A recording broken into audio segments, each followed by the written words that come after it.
So my name is David Harris. I'm the managing director at the Charles Hamilton Houston Institute, and on behalf of Charles Ogletree and Dean Martha Minow, welcome to the Harvard Law School. We're really very fortunate and excited today to be able to present this film, film about really one of the giants of the 20th century, whose story is not too well known outside of the circles of people who do race and justice work, but whose story is critical to understanding how we get change in this country, and we get change in this country by people who step forward and take charge and show leadership and all the qualities that we'll see in this film today. I want to say that many of those qualities and attributes are shared by the filmmaker, Robert Hamilton, who really has devoted an incredible amount of time and energy to bringing this film to light, I think. And it comes from her recognition of the fact that the story needed to be told, and be told by somebody who knew, understood, and believed in Fannie Lou Hamer. So I want us to be really especially thankful for her having taken the time to make the film and for joining us today. I'd like to also tell you that following the film, we'll have a discussion of the film by three people will join Robin. Rahsaan Hall, the deputy director, this is changing, I can't remember what it's called. Lawyers, Civil Rights and Economic Justice. There you go. I know it just as a Lawyers Committee for Civil Rights, who's been involved in really many civil rights issues here in the Commonwealth, and especially in issues related to voting rights. Professor Lonnie Guinier, whom you all know, is scheduled to join us as well to be part of that conversation. And she, as you know, has done an incredible amount of work thinking about not only general race and justice, but voting rights as well. And Kathy Reddick, who is the former chair of the NAACP, the Cambridge branch, will also join in that discussion, which will be facilitated by Rahsaan Hall. So before I introduce Robin, I would like to also give a special thanks to Ernest Owens of the Houston Institute staff and Kelly Garvin of the Institute staff, who really do all the work to make these things possible. And then as a final note, I will say some upcoming programs we have going on. April 8th, we will be screening, oh, there's Kelly, she did walk in, right? She's always hiding somewhere. On April 8th, we'll be screening a film called Little White Lie. Many of you might have heard about it. Lacey Schwartz was just on the radio the other day. She will be here to present that film. On April 14th, we will do a panel discussion on blacks in the military. That will be at noon, and that should be quite interesting. And that's going to be hosted by Howard Manley, former of the Bay State Banner. And then on April 22nd, we're going to show a film called The Throwaways, which is a powerful film documenting some of the effects of mass incarceration. I invite all of you to visit our website, charleshamiltonhouston.org, to find out about these things and to sign up for our newsletter if you don't get it. Now, having said all that, it is now my pleasure indeed to present Robin Hamilton, who will in fact tell us a little bit about the film. Robin, thank you. Thank you so much for coming. I really appreciate it. This has been a passion project of mine for years. Honestly, I learned about Mrs. Hamer. I say I met her because she was a woman who stayed in my soul. I learned about her when I was taking a class in undergrad about women in the civil rights movement. And what struck me about her story is that there were so many women who did so much work and really laid the foundation and were often not given their due.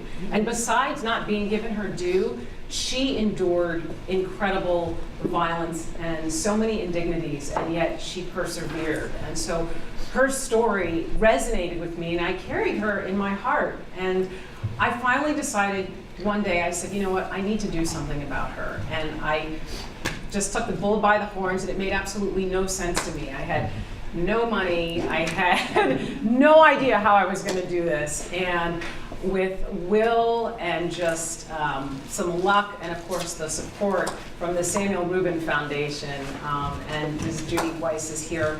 Her mother was running the foundation when I first connected, and they just put the wind in my sails and helped me make this a reality. So this is her story through the eyes of me, and it was really a privilege and an honor to tell her story, to even be linked with her in that way. So I hope you enjoy the film, and I enjoy hearing your insights after it. And if you don't know anything about her, I hope you know, we'll have a chance to learn a little bit more. All right, thank you. So that was I'll speak for myself, that was a very powerful and moving depiction of a fantastic and gigantic life in the struggle, specifically of black people, but also this country. And Robin, thank you for your work to bring her legacy to the forefront in a way that is accessible and compelling. So it's a very illustrious and panel, and I think as we kind of marinate in what we just witnessed, experienced, saw, I'd like to ask each of the panelists to just give some brief reflections, maybe a couple minutes of just what the initial response was from watching this film and seeing Ms. Hamer's life and activism as it was captured. So Professor Grenier, if we could start with you and work down. Well, first of all, I have to apologize for coming in late, but we were caged in our faculty meeting and couldn't get out.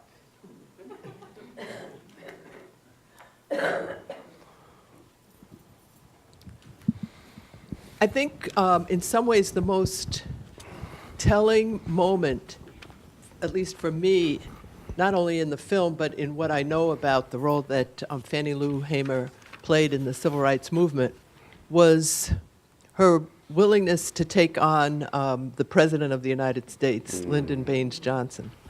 And this was during the Democratic National Convention in 1964, and she was leading a group of people, black people from Mississippi, who wanted to be able to choose the delegates who were going to be representing them at the Democratic National Convention. And the initial position of the Democrats, including, and in particular, Lyndon Baines Johnson, was not to include her or any of the Freedom Democrats in the convention. They could watch the convention, but they couldn't actually participate in it.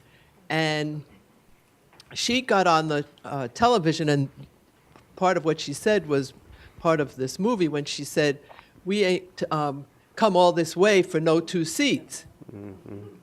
Meaning, there are a whole lot of us. We need more than 2 seats. And that particular moment when she was talking about this to the Democratic National Convention, she was actually speaking to the people of the United States, because she was such an effective, such a powerful presence that LBJ was a nervous wreck, that she was outperforming him. And that's why he then declared in the middle of her talk that something very important was happening, and the media went away from what she was saying to hear what he was saying, and he had nothing to say. Mm-hmm. So they eventually came back to Fannie Lou and introduced her once again to the American people. I think, first of all, I want to thank you for making the movie, and I think it's really important for our children and people who were not alive in 1964 to see that movie and to understand her life, because her life itself recognizes and in some ways introduces the American people to her experience, and not just her experience, but her experience on behalf of poor and working class black people in Mississippi as one place to look, but you need to look around the whole country. Mm-hmm. And I think that's the magic that she was able to to project that, as she said, we ain't come all this way for no two seats, right? We've got an agenda. We have a list of reasons why we have this agenda, and we have a set of experiences that justify not only the agenda, but make our presence important not only to us, but to the American people more generally. So I really congratulate you on the film, and I hope that it gets a lot of airtime, and I would love to be able to show it in some of my classes here at the law school. Thank you. Wonderful. That means a lot. Oh, good. Well, it means a lot to me, too. Yeah. Yes. So Kathy Reddy. Hi. Well, first of all, I've grew up, my parents are from Tennessee. They grew up in the segregated South and moved here north. So Fannie Lou Hamer was a name in my household since I was a young girl growing up. So I've always known of her. And I first must thank you, Robin, because you captured her spirit. Her spirit came through today. I felt that she was here in the room. I mean, she was a no-nonsense person. She was humble. She was compassionate. She loved people. And we recently lost my dad, and he was 92 years old. And as we were going through his paperwork and stuff, I came across my grandfather's voting registration card, Oh, wow. dated in 1980, when my grandfather had to be about 80, 81, when he was first able to vote. I was 18, all I had to do was just grow to 18, and I could vote. He was 80 years old. And that was on the 50th anniversary, the day of the 50th anniversary of Selma. So she was just such a presence in my family. Within the NAACP, I mean, voting rights is what we do. And that has been what we've done for very long. There were times, I think, when people thought, I know my dad had said, we thought this was going to be enough. They thought they'd win the battle and there wouldn't be any more to happen. When President Barack Obama was elected, people thought, oh, okay, so now we're here. It's 2015, we're still not here. So this movie is pivotal right now because her story needs to be told. Young people, young black women, young white, all women need to see what she did and what she endured. I mean, it was very brave of you to show her injuries. They were real, and they were lifelong. So I thank you for capturing this. Thank you. Thank you so much. So I'm going to skip you. Yeah, go ahead. That's fine. And That's take the fine. point of privilege. Yeah. I'm moderator / panelist. So my initial reflections of seeing that, I agree with you, Kathy, how it brings her spirit to the forefront. I felt like that's my aunt. My father's family is from Savannah, Georgia. I spent my summers down there in Old Baptist Church with people talking the truth and speaking straight at you. And this conviction and this zeal and this passion for justice and a belief, which I also think is very compelling, in this country. Particularly at a time where there was the emergence of black nationalism and the embracing of Pan-Africanism, and there are some people that say, hey, let's leave, Garveyites, and say, this isn't for us, but a strong conviction in the beliefs and the principles of what this country is supposed to be about, what it purports to be about, and to fully embrace that and to fully tackle that and really engage the political process in the face of death. She is taking on these challenges in the shadows of the murder of Medgar Evers, boldly and defiantly, and I think that is just so awe-inspiring and profound and humbling. And similarly, this is, I feel the need to share this with young people so that they know it's not just Ferguson. There is an antecedent. There are things that have come before. There are things that we need to know that Ferguson is a part of a larger legacy, and that we have had a role in changing and transforming the landscape, and you did it in a very humanizing and compassionate way. So again, thank you, and I really appreciate that work. So now, as the filmmaker, having seen, I don't know how many times you've shown it before, but what is the experience like for you to show a film like this in community? It's it's humbling.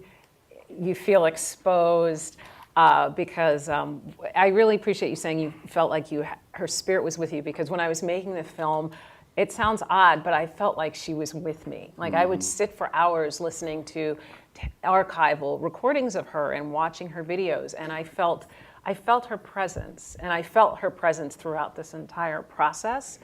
And I was happy to hear people kind of gasp during certain points and laugh at certain points, because those were the moments that I felt with her too. How bold she was, how honest she was, how vulnerable she was.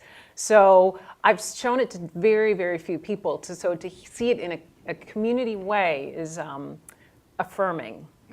Mm-hmm. So let me ask you, as you, and not to say that there are shortcomings in the film, but recognizing the limits with resources and time and information, had you had, the palette of your choice to do more with this, what would you have liked to explore or pull out about her life? There were a number of things. The interview where she recounts the beating, it was a much longer interview, but it was expensive, and a lot of it was locked up in ABC archives. And the guy was great. He got me what he could.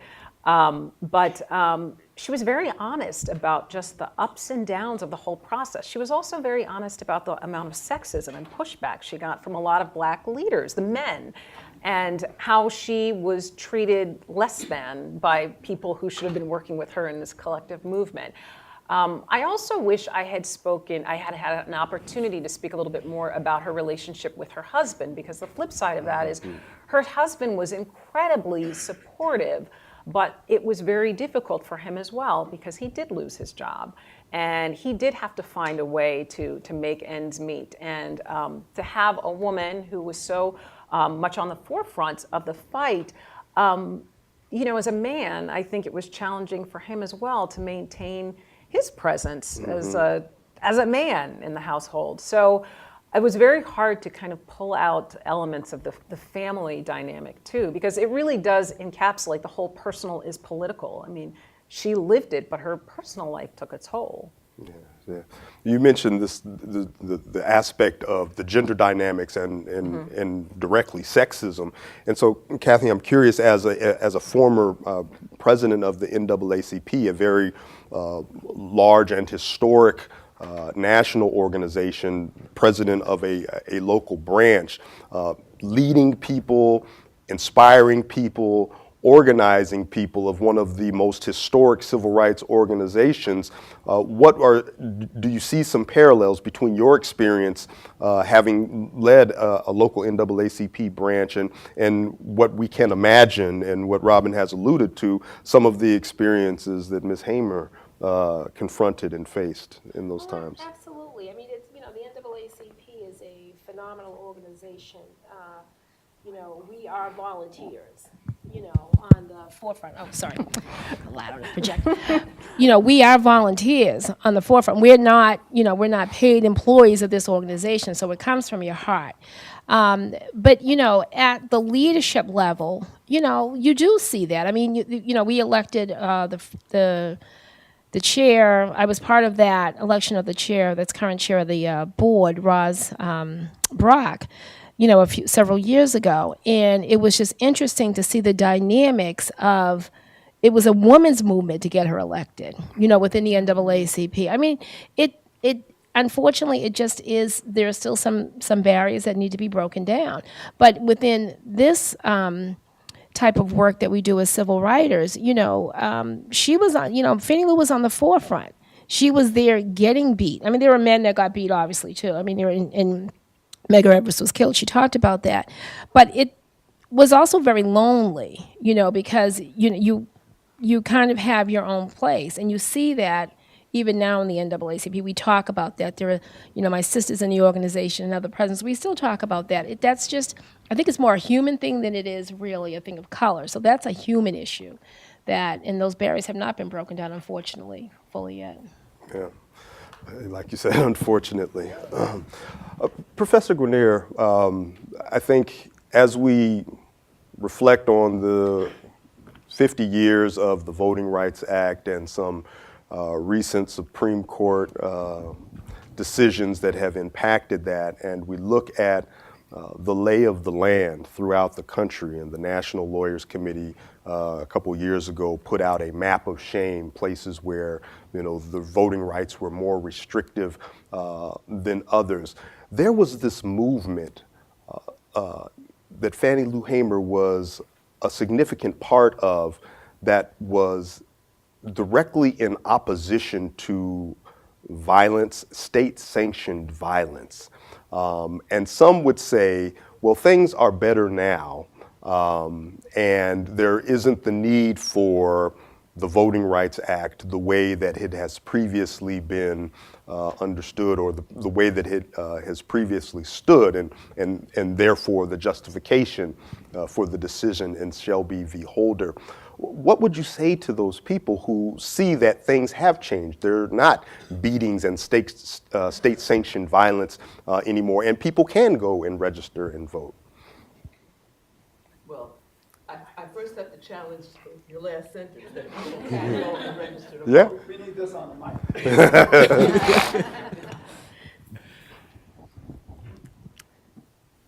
I litigated a case when I was a lawyer with the NAACP Legal Defense Fund, and was working with Pam Carlin in a case in Arkansas. And in this particular case, the question was whether poor and working class black people had a right to participate in the political process, a right that they couldn't afford to achieve without some help. Now, what did it mean to achieve without some help? It meant that they had to have a place to vote that didn't require that they go 13 miles in a particular direction in order to get to their voting place when they didn't have access to a car, truck, or van. And so we're litigating this case, and Pam Carlin is a terrific lawyer, and we lost the case, despite what I think was excellent from a legal perspective.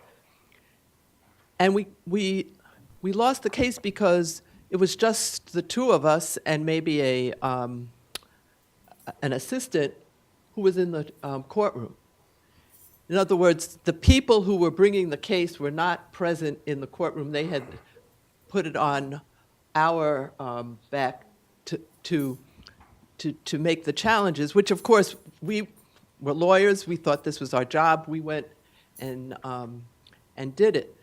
But we didn't have a Fannie Lou Hamer in Arkansas. Mm-hmm. We had people who deserved better, but who didn't have somebody who was organizing the community the way she did in her community, and not just in her community, but as you saw, at least some excerpts, what she did in the 1964 Democratic National Convention, where I just want to emphasize, for those of you who were watching the film, and this is your first time, and so you might not have picked up some of the moments of great importance, but when she was on national television in 1964, the President of the United States was having, I don't want to be too judgmental, but he was having a fit. And here was this black woman who was not as well educated as he was. He, in fact, not only was educated, but he had been a teacher. And here she is, she's speaking to the United States of America, and people are riveted because she's speaking so forcefully and so honestly. And he freaked out. I mean, so he decided he was going to have to interrupt her and come up with some nonsense as to why the television would change from listening to her sense and instead listen to his nonsense, which is what happened. And if you look at some of the effect on the media of what happened as a result of a different movie called Selma that was about a different part of the civil rights movement. But the point I'm trying to make in terms of comparing those two movies, that is the one that's been released and then your new movie, is that in the case of Fannie Lou Hamer, she had something really significant to say. In the case of LBJ, he didn't make any sense at all. But it was nonsense, really. He was just going to take the microphone from Fannie Lou Hamer and give it to him so that he could just have a lot of attention, but without a lot of content. Now, why is that significant? Because I think that's a really important moment in the history of the United States, that you have a black woman who is not educated in the same way that the President of the United States is, a black woman who doesn't have the constituency that he does, and yet here's this black woman who is out-speaking, out-performing, and insisting on the fundamental rights of the United States of America and the ways in which those fundamental rights were being betrayed. And the issue that they were fighting about was whether LBJ and Hubert Humphrey were going to impose on the South, and in particular in parts of the South, where blacks were not being represented, yet he wanted black people to vote. He wanted them to vote Democratic. He wanted them to vote in the 1964 election. He wanted them to vote for him.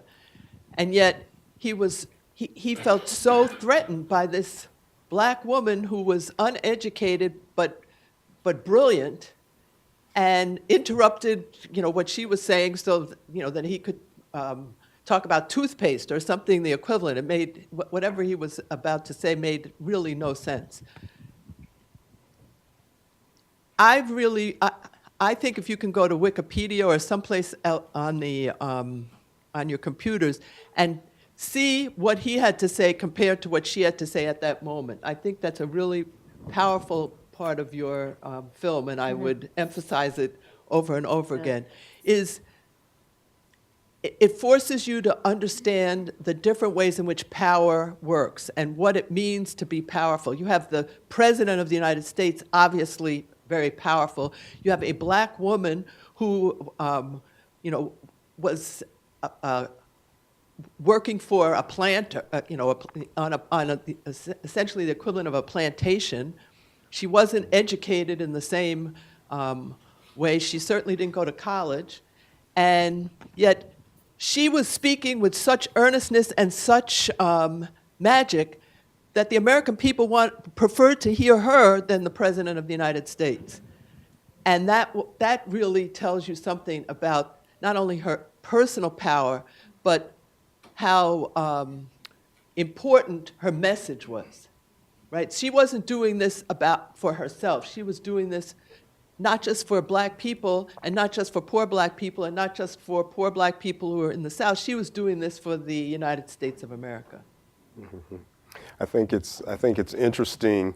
One of the notes that you included was the current statistics in Massachusetts or Mississippi having the largest number of black elected officials, and it's also interesting that in the Shelby v. Holder case that was argued before the Supreme Court, Chief Justice Roberts made this comparison as to underscore why the Voting Rights Act was no longer necessary, and brought up Massachusetts to say that voter registration in Massachusetts among African Americans is lower than it is in Mississippi, where Section 5 of the Voting Rights Act still applies. And so there's this tension here because of the work of Fannie Lou Hamer. There has been this significant change, but then we have places like Massachusetts that are considered liberal and progressive, but yet voter turnout and voter registration is low.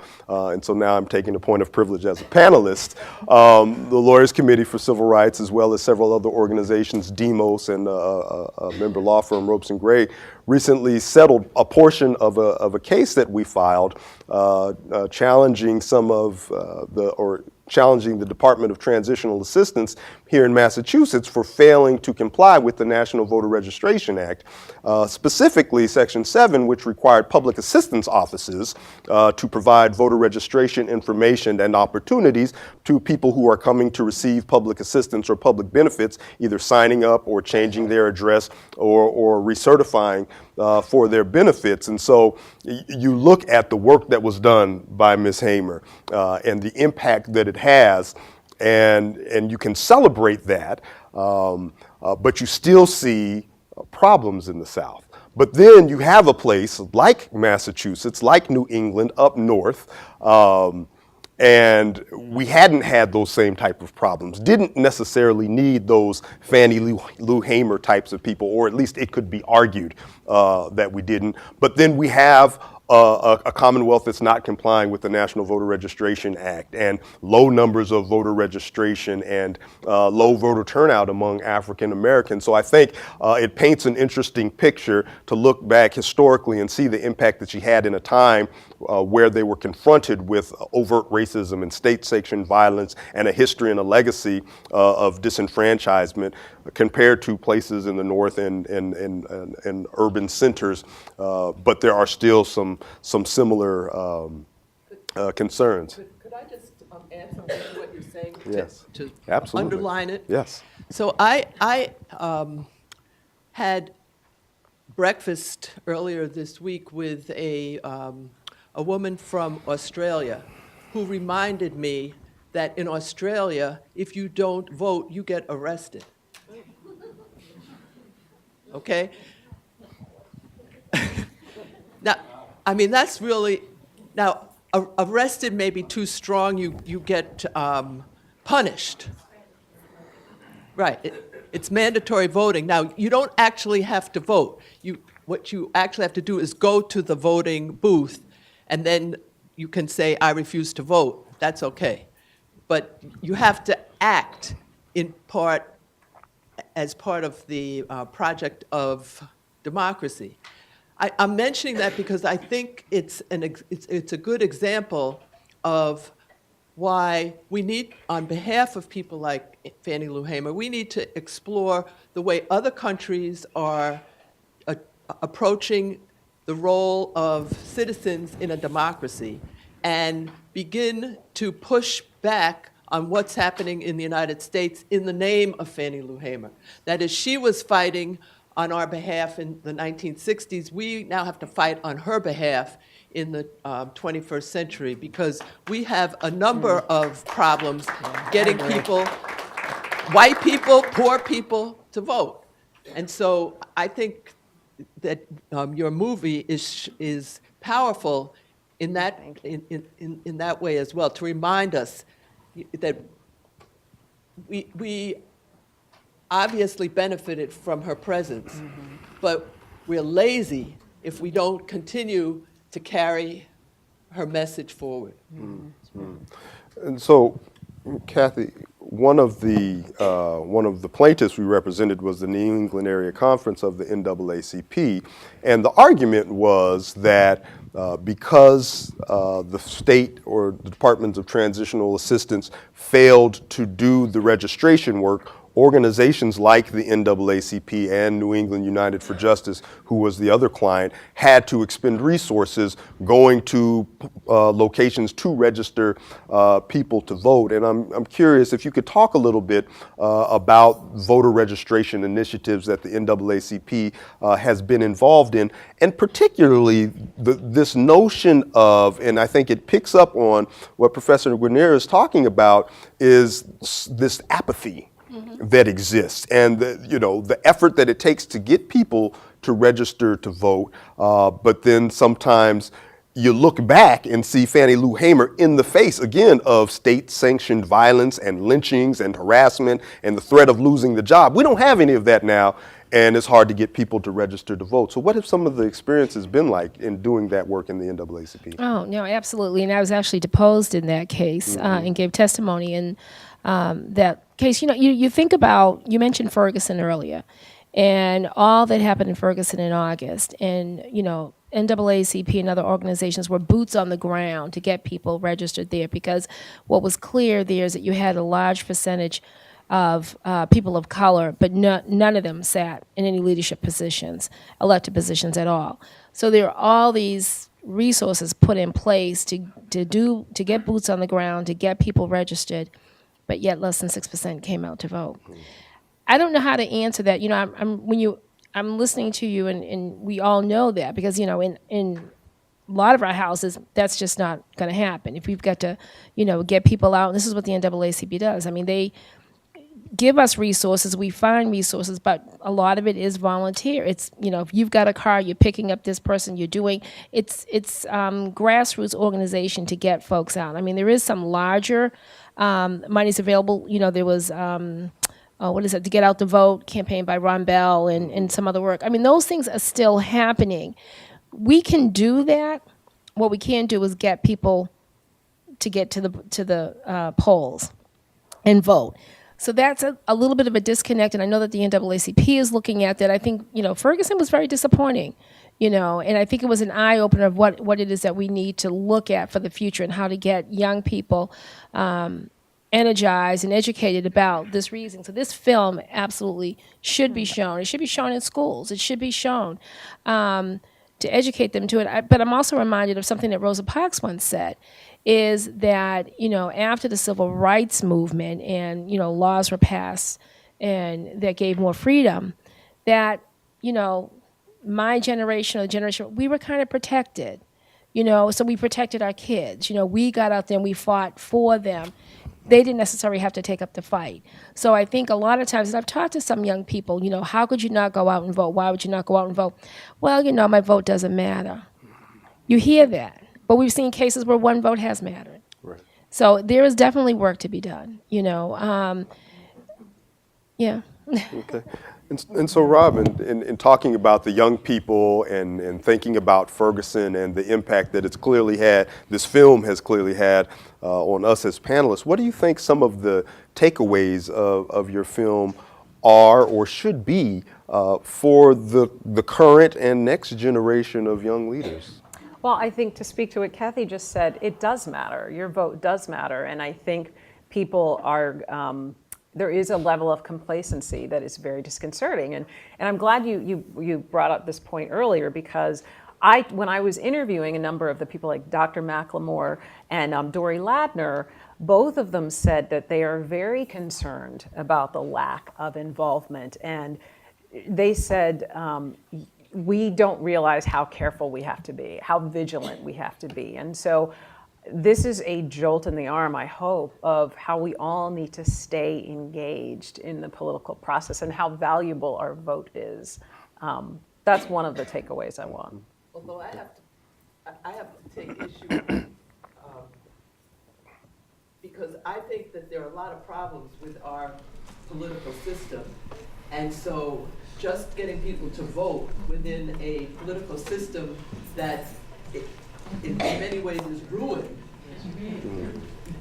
needs more than just getting people to vote. In other words, we need to discuss, go to Australia or look it up in Wikipedia or just find out if there people in Australia somehow managed to get to the polls, right?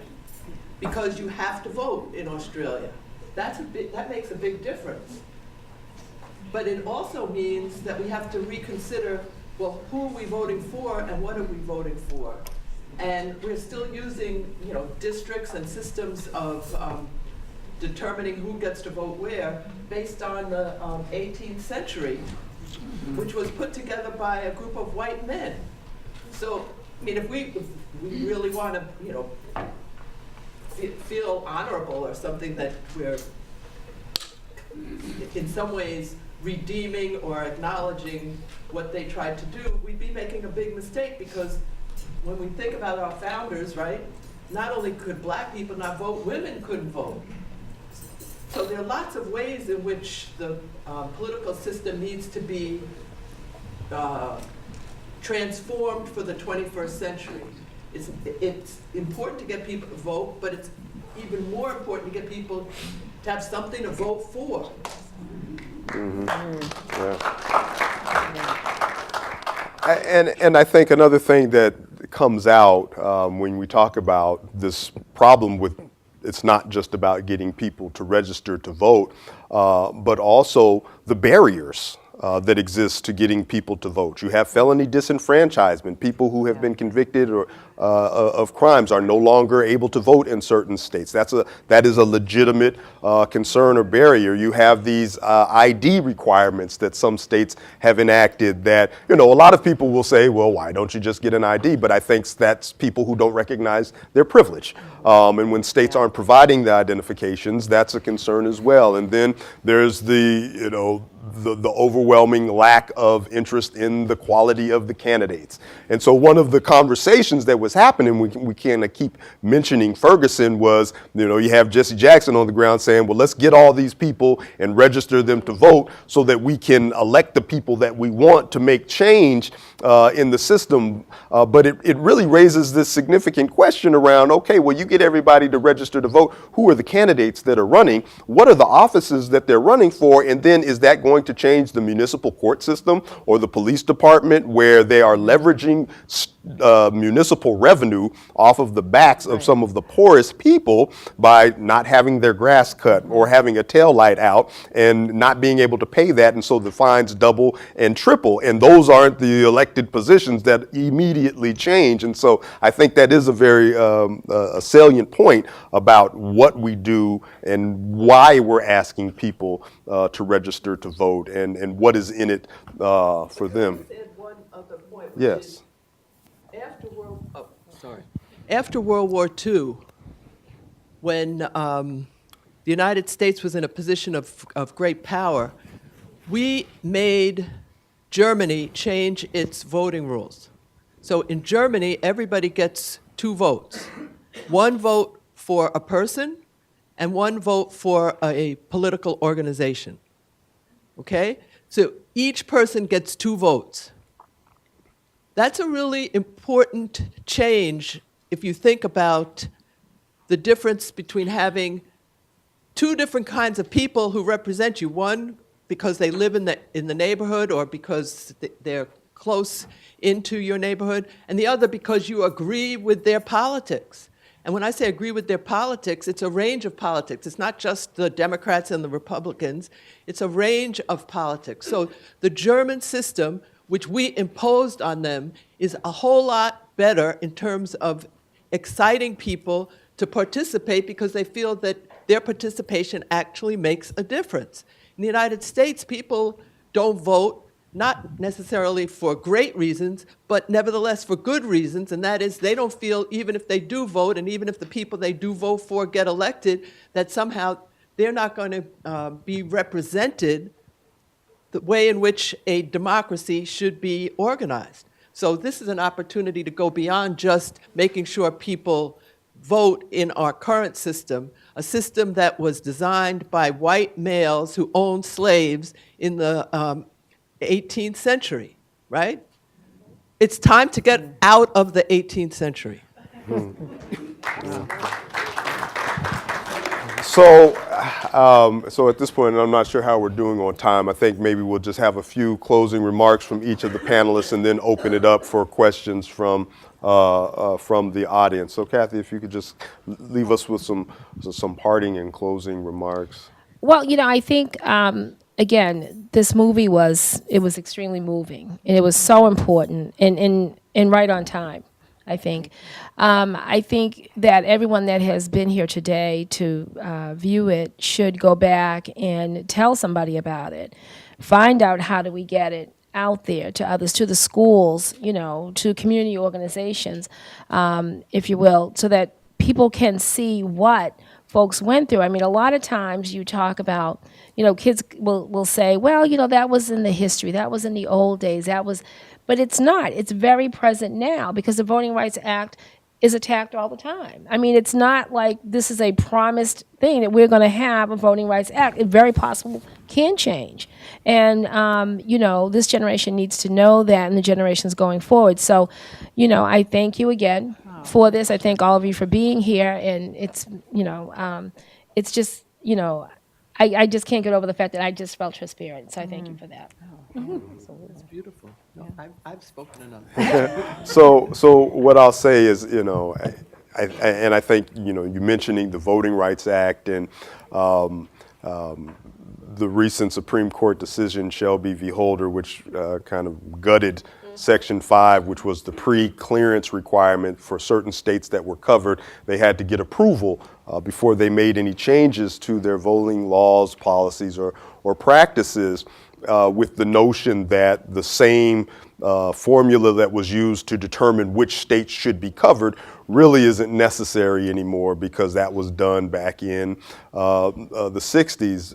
And there still is a remedy, which is Section 2 of the Voting Rights Act, which allows individuals to pursue prosecution under it. The problem there, though, is you have to have a lawyer, and the lawyers have to be resourced enough, and they have to have the data and the information to prove that there was a violation, as opposed to relying on the Department of Justice to evaluate it with the resources of the state to determine whether or not a plan or a change is good or bad. And I just learned today of a decision, a 5-4 decision from the Supreme Court that struck down a redistricting plan in Alabama.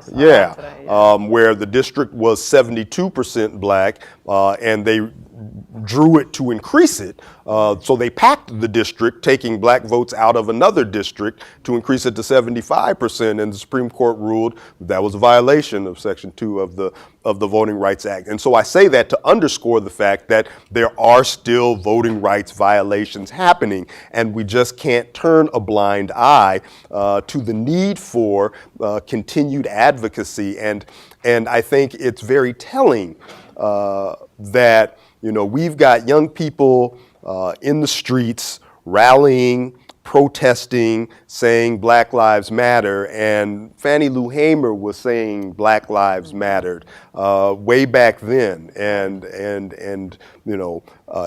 her question that was posed to us, is this America? I think that's the same question that's being posed by young people today when they're seeing unarmed individuals being killed by state-sanctioned violence. Is this America? And so I think your film is very timely. It sends a very profound message to those of us who are doing the advocacy work, to those of us who have seen and witnessed Fannie Lou Hamer and the work that she did and were a part of that work, but also, and more importantly, I think, to the next generation of advocates and freedom fighters and advocates and activists, rather.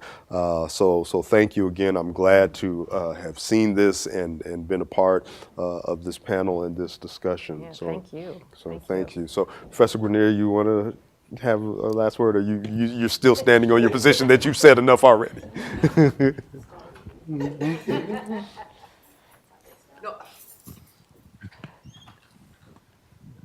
I think it's time for the United States of America to realize that we're in the 21st century, not the 18th century. All right. And so, Robin, you have the last word, and then we'll take a few questions from the audience. Thank you. I don't really know what to say.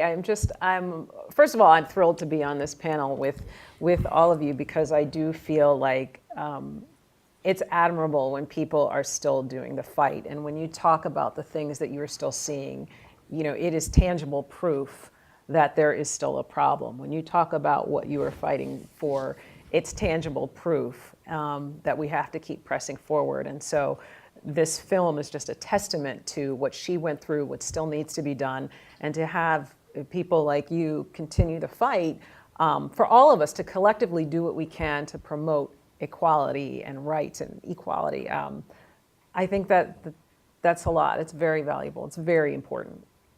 Thank you. Thank you again. So we'll have a few questions, and I guess I'll run the mic. We have a question here. If you could just say your name and tell us who your question is directed to. My name is Jim Marshall. I've written about Mississippi. I'm still doing research about it. But I want to make 2 points. One, what Fannie Lou Hamer testified to That was later transmitted on national television later in that evening. So everybody who were cut off from it heard it in full later. That's one.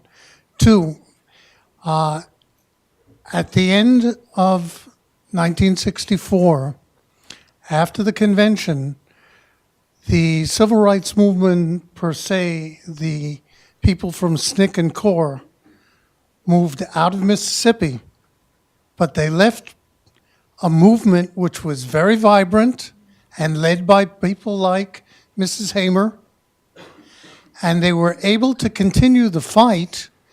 It took from 1965, after the Voting Rights Act was passed, till 1986 to achieve that election of local black officials.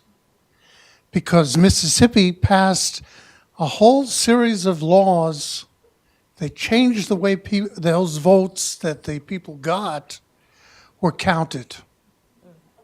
So it took first of all, they changed the districting for the Congress in Mississippi, and they split the Delta, which is northwest Mississippi, into 3 congressional districts.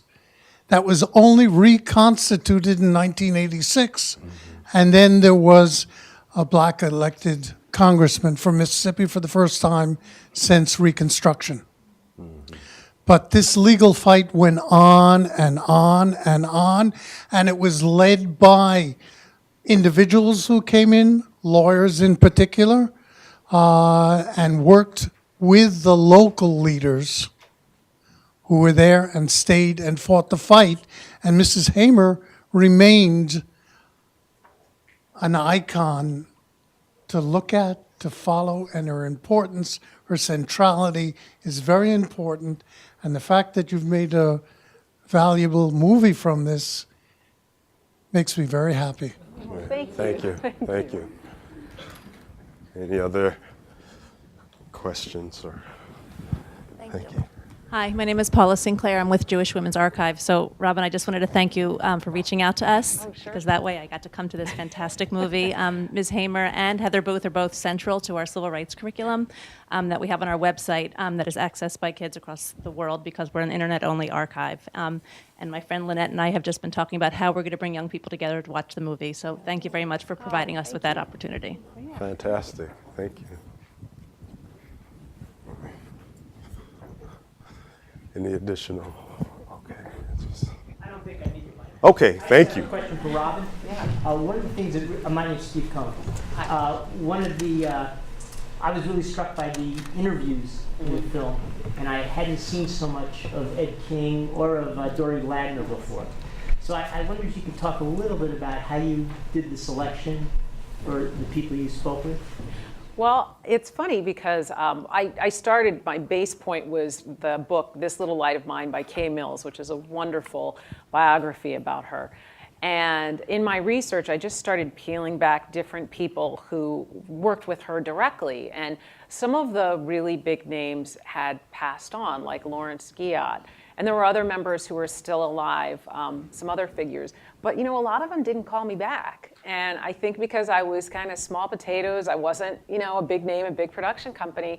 And the people who wanted to talk about her and make it about her, not about what they had done, they were the people that I was eager to talk to and made it really, really easy. So Reverend King and Dory Ladner, and it was funny because Mrs. Ladner had her own stories about sexism and how she was often cut out of the story. And I said to her, well, I really want to talk to you. And she said, it's so funny because so often people don't even ask. And I was the one who took her in when she got kicked off Mr. Marlowe's plantation. And so some of them really want to talk. And so that's how I picked them. And I got pushback. When some people found out, particularly in Mississippi, that I was doing this film, I got all sorts of guff about, well, you didn't talk to this person. And it's just like, you didn't call me back. Yeah. That's great. Yes. Oh. Thank you. You might not need it? All right. I'm Mary Coleman. I'm from Mississippi, and I'm Mrs. Hamer. saying this is a wonderful Oh, documentary. good. Oh, thank you. He can't wait to see himself. Oh, good. But you know that Leslie wrote a book about the Mississippi Freedom Democratic Party. And I think that's part of the important message that Professor Grenier is trying to talk to us about, the ways in which we need to think about maybe a multi-party system in this country, and the ways in which we need to think about the governing process, not just the voting process. And so in Mississippi, Dr. McLemore has founded the Fannie Hamer Institute on Citizenship and Democracy. And it educates young people all over the country every summer, funded basically by the National Endowment for the Humanities. And so Mrs. Hamer, part of the legacy that we didn't see there, is the way in which Mrs. Hamer embraced SNCC. And as you know, SNCC was mostly about young people going into the Mississippi Delta, going into the churches, listening to Mrs. Hamer sing and preach, and gather people up so that their fears would not overcome them. And it was the combination of her ability to speak to young people, not feel intimidated by them, and to speak to the men who had too much hubris, obviously. But she kept it together because she knew inside who she was. And she actually did use Christianity as sort of the underpinnings of this message of freedom for all people. So that resonated for me in the documentary. Oh, thank you. And actually, just a quick side note to hear, I appreciate that, because when I was talking to Heather Booth, and the person who took that picture of her holding the guitar was Wally Roberts, and he was a student at the time as well. And one of the things they remember is that they would be scared to death. Like every sound carried the potential of violence. So the snap of a twig could be someone creeping up.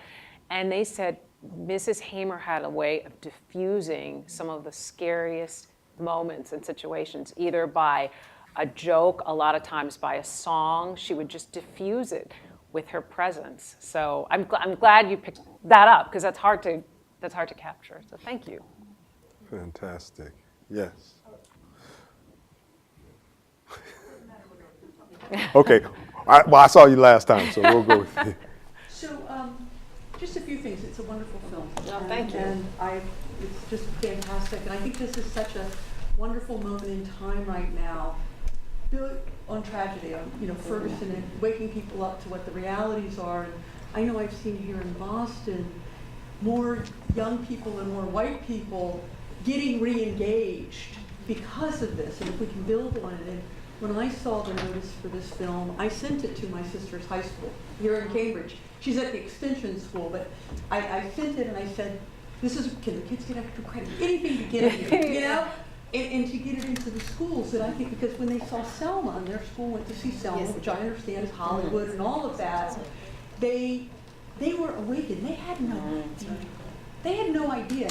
For this to build on that, I think is phenomenal, because they have interest and knowledge right now. Yeah. Right now. And I will tell you, I'm not a conspiracy theorist. Right. But it's hard not to be one. Yeah. And what's going on right now is active disenfranchisement of black young men, obviously we know, and the kids are becoming aware of that. But I work in the mental health field. I'm a public defender for mentally ill people. And in that, anybody who's poor, radical, and might think differently, they're not going to be able to vote in a while. I mean, the beds are filled. It's crazy. You want to talk crazy? It's crazy. So, but I think we have such an important moment now that, I think we have to see. So spreading your film around, spreading the word, and working on the mass incarceration stuff, because it's nuts. Yes, absolutely. Absolutely. No, Thank you. Yes, ma'am. Hi, Robin. Yes. I'm Karen, and I'm just curious about her upbringing. She was amazing. We know that she, relied on God and Christianity. But, in your research, where did her strength come from? Aside from that, what was her upbringing like? Her strength really came from her mother. I mean, she had a good relationship with both of her parents, but it was really her mother. As she said, in the film, she was one of 20 children. And she said one of the most enduring memories she had, there were two. One was her mother used to always just tell her, you matter, you matter, you matter, which was definitely an anomaly in that time. And then the other was she remembers seeing her parents work really hard on a plantation, not the Marlowe plantation, but another one.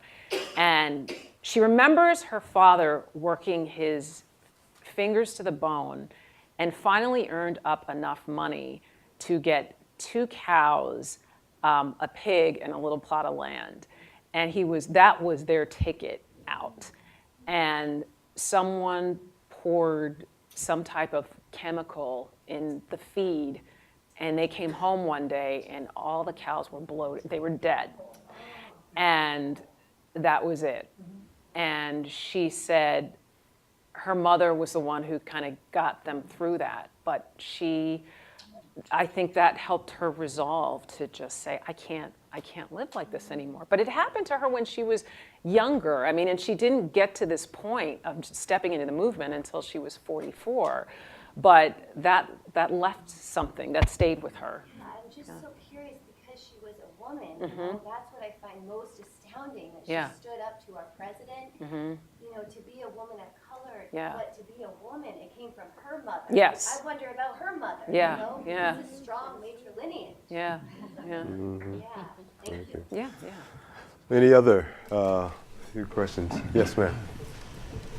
Thank you so much for this film. My name is Desney, and I'm just thinking that this particular film can be used as a launching pad for so many different types of teaching moments, including the marriage between brilliance and self-confidence.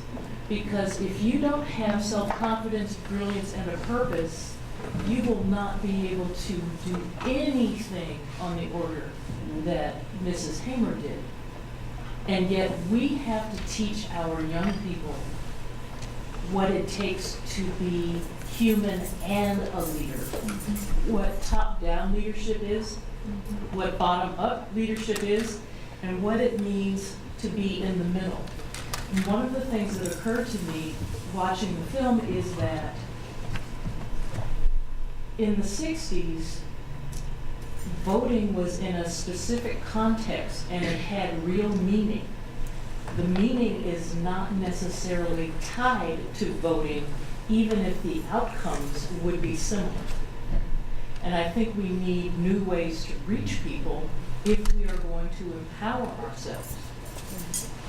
So I would say use your film in a million different ways that sets the stage for something else to happen that's both mental and action oriented.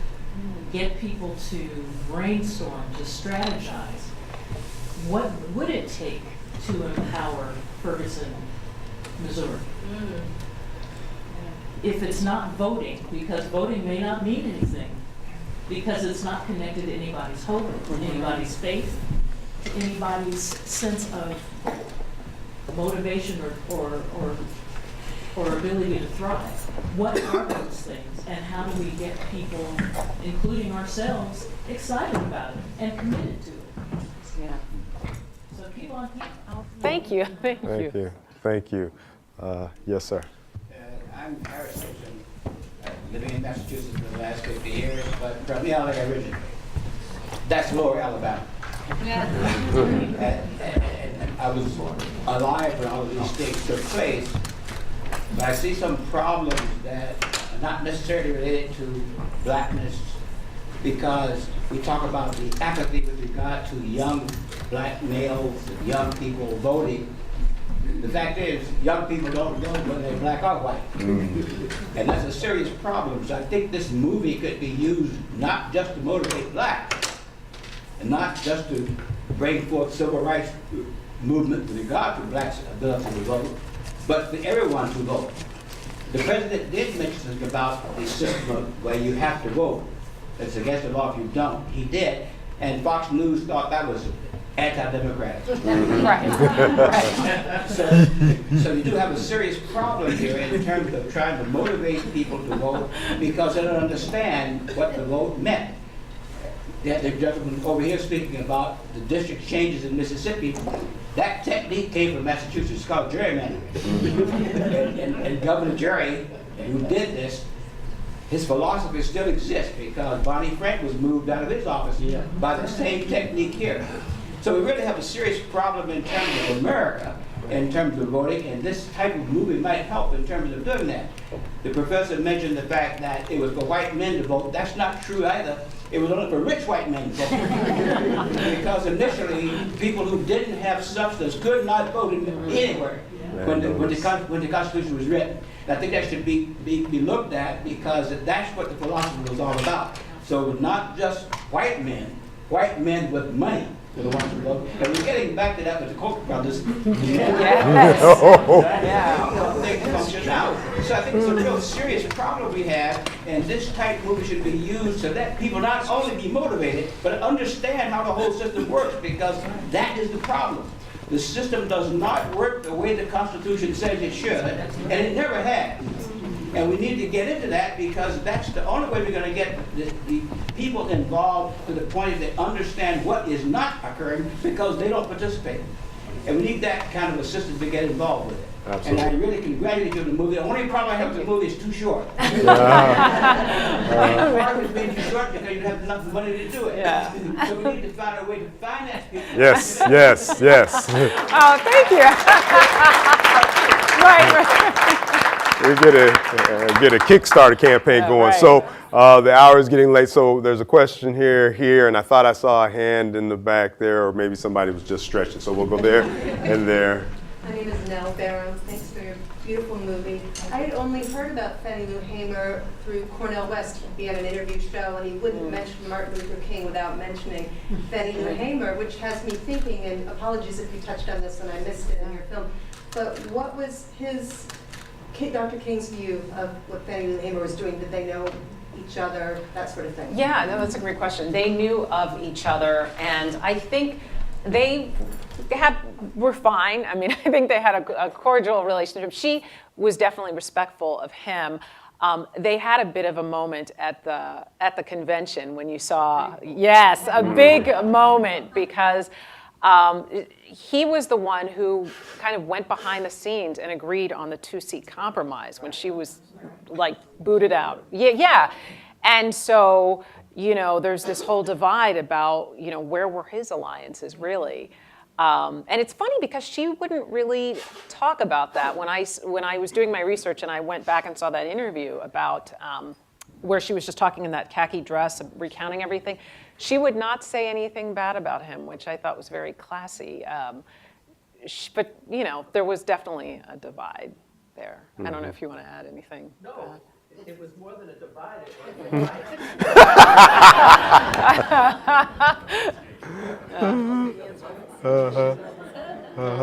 Oh, right. Yes, sir. Yes. Yeah. My name is Skip Griffin, and so I grew up in a father who was involved in the civil rights movement, and he started organizing after he returned from World War II in the late 40s. And I think I really appreciate the film, and you said something as an introduction that you were introduced to her in a class about women in the civil rights movement. And I would say to the young lady up there, I think not only, I agree with my friend Lonnie that, we are stuck in 18th century models in the 21st century, but not just in voting, in education and the way we talk about building movements. This is probably one of only a few movies that could be done. For instance, if you went to Montgomery, there are at least 10 stories about women there that aren't known. Not the least of which is a woman named Georgia Gilmore, who raised lots of money for the movement just cooking food. And there would have not been a successful Montgomery bus boycott without Georgia Gilmore. And I think that we get hung up on teaching history initially from the point of view of important men, and now we're about to create the mistake of teaching history from the point of view of important women. And the fact of the matter is that there are hundreds, maybe even thousands of these stories out there that need to be told. And Marilee Evers talks about this. We need to stop talking. Not that King wasn't important or any of these big figures, But we need for people to know about the ordinary folks who stayed in the places in Mississippi after the cameras left and organized, or Virginia, North Carolina, South Carolina, Alabama, Florida, Texas, Louisiana, Massachusetts. But my point is that we need to change the way we teach people about movements, and we need to change the way we teach about who actually caused the movement to be successful. Yes. There are hundreds, thousands of stories of people who made this movement possible. Not just that, but and then there were luminaries like Fannie Lou Hamer. But you know, I went around talking, and we know each other for years. I was always angry at people telling the story of Rosa Parks' feet getting tired. Rosa Parks was a lifelong activist. Right. And there were many other women who were lifelong activists who decided they weren't going to push the women issue and give in to men because they thought the bigger movement was more important. And I think that it's a wonderful start. Thank you. Thank you. Well, thank you all. Thank you. Thank you so much. No, thank you. Thank you for being here. Thank you. And so, Professor Grenier and Kathy Reddick, thank you for being a part of this panel. And Robin, again, thank you for such a wonderful film. And on behalf of the Charles Hamilton Houston Institute for Race and Justice, thank you for coming and sharing in this and experiencing this wonderful legacy of Fannie Lou Hamer. Thank you. Thank you. Yes, exactly.